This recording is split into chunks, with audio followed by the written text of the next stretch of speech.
میرے دوستو، انسان کو کل عقل بھی مل جائے تو پھر بھی اللہ کی حکمت کا وہ احاطہ نہیں کر سکتا۔ رب کریم کو زیادہ پتہ ہے کہ ہمارے لیے کون سی چیز بہتر ہے اور کون سی چیز ہمارے لیے نقصان کا باعث ہے۔ اللہ تبارک و تعالی کی حکمت یہ چاہتی ہے کہ میرے بندے پریشان نہ ہوں۔ رب یہ چاہتا ہے کہ میرے بندے کسی جگہ پہ بھی دقت اور پریشانی کا شکار نہ ہو، تو اللہ تبارک و تعالی نے راہ اعتدال اختیار کرنے کا حکم ارشاد فرمایا کہ تم اعتدال کے رستوں پہ چلو، معتدل زندگی گزارو،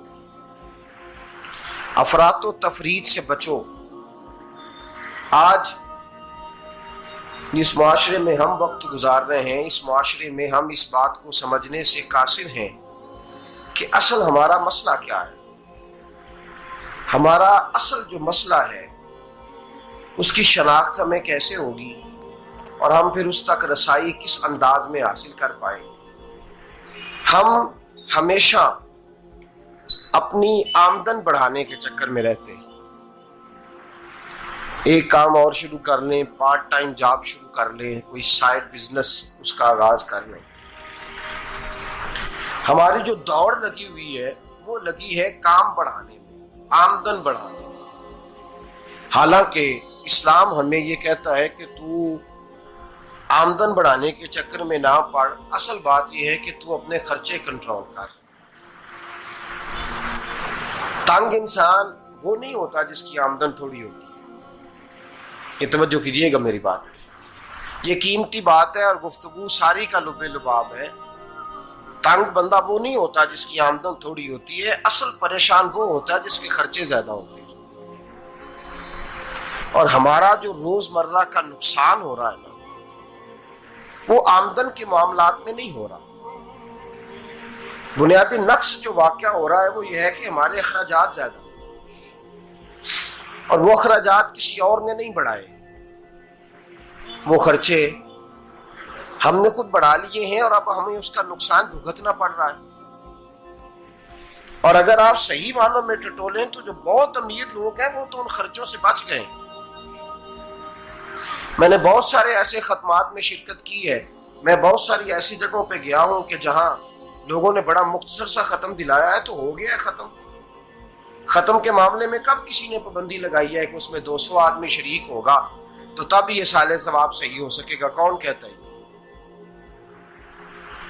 یا شادی کے موقع پر اگر سارے بہن بھائیوں کو نہ بلایا گیا تو میری شادی پایہ تکمیل تک نہیں پہنچے گی، اس میں برکت نہیں ہوگی، یہ کس نے فتویٰ دیا ہے؟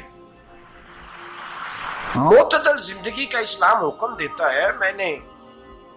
میں پڑھ رہا تھا کہ ایک بہت بڑا صدر ہے، غالباً سوڈان کے صدر کی بات ہو رہی تھی، تو اپنے بیٹے کی بارات لے کے گیا تو 4 لوگ گئے ہیں بارات، اور 15 لوگوں کا اس نے اہتمام کیا اپنے گھر میں کھانا کھانے کا، تو کیا شادی ہو گئی کہ رک گئی؟ تو بھائی راگ الاپنا اس بات کا کہ بڑی پریشانی ہے، کوئی سائیڈ بزنس شروع کیا جائے فلان جگہ فلان جگہ فلان جگہ، تو اصل معاملہ یہ ہے کہ پہلے ایک بندہ کماتا ہے تو پھر بھی گھر ہی چلتا ہے، پھر بڑا بیٹا ساتھ شامل ہوتا ہے تو پھر بھی گھر ہی چلتا ہے، پھر منجلا بیٹا شامل ہوتا ہے تو پھر بھی گھر ہی چلتا ہے۔ جو رونا دادا جی رویا کرتے تھے کہ بڑی مصیبت ہے، بڑی مشکل ہے، گاؤں میں رہ اکیلے ہوتے تھے اور وہ 5 بچوں کو اور 4 بچیوں کو وہ پالتے تھے، تو جو وہاں پریشانی تھی وہی آج پریشانی شہر میں آ کر پڑھ لکھ کر موٹی تنخواہ لے کر وہی پریشانی ہمیں ہے۔ تو میں جس نتیجے پہ پہنچا ہوں اس کو پڑھ کے، قرآن مجید کی چند آیات کو دیکھ کر اور اس مفہوم کی جو حدیثیں کتب احادیث میں پائی جاتی ہیں اور ہمارے بزرگوں نے ہمیں جو مزاج اس حوالے سے دیا ہے، میں اس نتیجے پہ پہنچا ہوں کہ مسئلہ آمدن کا نہیں، مسئلہ خرچے کا ہے۔ ہمارے خرچے بنیادی طور پر زیادہ، اور اگر پھر ہم زیادہ بوجھ خواتین پہ ڈالتے ہیں کہ وہ مطالبے زیادہ کرتی ہیں، اور اگر آپ مجھ سے پوچھیں تو خواتین کی بھی اگر کسی جگہ کوئی عادت خراب ہوتی ہے تو اس میں اصل کردار اس کا ہوتا ہے جو وہ عادت خراب تو کیوں اپنے گلے سے اتار کے آپ کسی کے گلے میں بات ڈالنے کے چکر میں ہیں؟ وہ خواتین کی طبیعت نہیں ایسی ہے. اصل بات یہ ہے کہ ہم نے عادت ڈالی ہے، ہم نے یہ مزاج ان کو دیا ہے تو ان کا بنا ہے، نہ کیسے بن سکتا. تو اعتدال جب تک زندگی میں نہیں ہوتا، پانی پیاس بجھاتا ہے لیکن ایک گلاس ہی ہو تو پیاس بجھاتا ہے، بالٹی کو منہ کو لگائے گا تو کپڑے بھگو دے گا اس کے. حالانکہ پانی بری چیز کا نام نعمت ہے نا بہت بڑی اللہ کی، لیکن پیالے میں ہی اچھا لگتا ہے.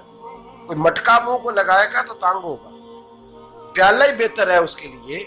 تو میرے دوست، مٹکے سے بھی بعض اوقات کام چل جاتا ہے، لیکن اگر کوئی کہے نہیں مجھے دریا ہی چاہیے تو اس کا تو گھر بہ جائے گا، سارا گھر بہ جائے گا اس کا. ہمیں دریا قابو کرنے کا موڈ بنایا ہوا ہے تو اس سے گھر بہا کرتے ہیں، اس سے گھر بنا نہیں کرتے. گھر پیالے سے پانی پینے سے بنتا ہے. اگر تو دریا پہ قبضہ کرنے کا موڈ بنائے گا تو گھر بنے گا نہیں، گھر بہ جائے گا. آگ نہ ہو تو کھانا پک نہیں سکتا، لیکن ہلکی آنچ سے کھانا پکتا ہے.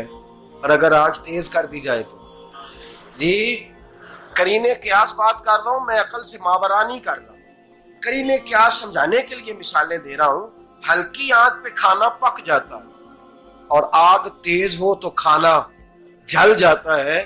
تو کھانا اتنی دیر کھانے کے قابل رہتا ہے جب تک وہ ہلکی آنچ پہ پکتا ہے. تو جتنی مرضی تو کہتا ہے نہیں میرا گزارے نہیں، آگ تیز ہونی چاہیے، تو میاں جل جائے گا، جل جائے گا. ہوا نہ ملے تو سانس نہیں آتی، ٹھیک ہے؟ آکسیجن نہ ہو تو سانس ہے، ہوا نہ چلے تو گزارا نہیں ہوتا. لیکن اگر تیز جلے نا، اگر تیز جلے تو تیز چلے تو آندھی اور طوفان بن جائے تو چھتیں گرا دیتی ہے، جانیں لے لیتی ہے. ہم ہیں طوفان کے چکر میں، ہم ہیں دریا کے چکر میں، ہم ہیں بڑے لاؤ کے چکر میں. تو میاں ہلکی آنچ ہی اچھی ہے، یاد رکھ. اور ایک گلاس پانی کا اعتدال سے ملتا رہے تو وہی ملتا رہے، ضرورت کے وقت وہی بہتر ہے. تو پورے دریا پہ قبضہ کرنے کا پروگرام نہ بنا، تانگ ہو جائے گا. اور میرے عزیز یاد رکھ، ہوا سانس لینے کے مطابق ملے تو وہی اچھی ہے، جو سانس بند کرنے پہ آ جائے وہ ہوا اچھی. ہم نے چکر چلا لیا ہے کہ زیادہ پیسہ، راتوں رات پیسہ، لمبا پیسہ، یہ پلاٹ بھی میرا، وہ پلاٹ بھی میرا، گجرانوالا بھی، گجرات بھی، لالا موسیٰ کھاری اور پنڈی تک جہاں میں جاؤں میرے نام کی تختیاں لگی ہوئی ہونی چاہیے.